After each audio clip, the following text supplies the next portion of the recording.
ED शराब policy मामला। ED ने केसीआर की बेटी कविता को पूछताछ के लिए दोबारा तलब कर लिया। एनफोर्समेंट डायरेक्टरेट यानी ईडी ने भारत राष्ट्र समिति पीआरएस के एमएलसी कविता को मनसूख की जा चुकी दिल्ली एक्साइज पॉलिसी के सिलसिले में पूछताछ के लिए दोबारा तलब किया है। खबर रसा एजेंसी IANS ने मरकजी एजेंसी ने एक नोटिस जारी करके उन्हें मंगल यानी आज 16 जनवरी को दिल्ली में उसके सामने पेश होने को कहा है। तादम तहरीर ये वाज़ेह नहीं हो सका कि बीआरएस सदर और तेलंगाना के साबिक वजीर आला केसीआर की बेटी कविता पेश होगी या मजीद वक्त मांगेगी। असनाद मनी लॉन्ड्रिंग एजेंसी ने इससे कबल ही बीआरएस की लीडर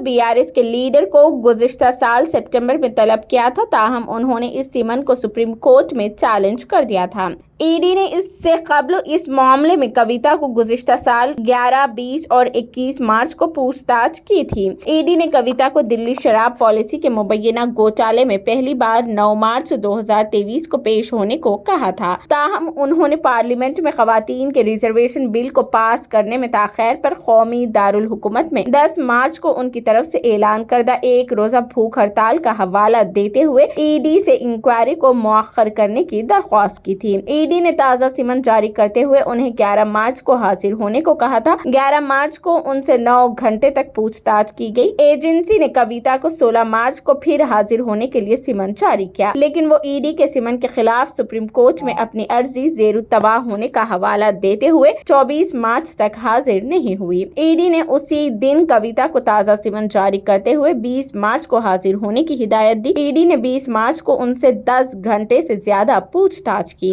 एजेंसी ने उन्हें गुज़िश्ता साल 21 मार्च को दोबारा पेश होने को कहा और वो पेश भी हुई। चुनांचे 21 मार्च को दिल्ली में ईडी के दफ्तर में उनसे 10 घंटे तक पूछताछ की गई थी।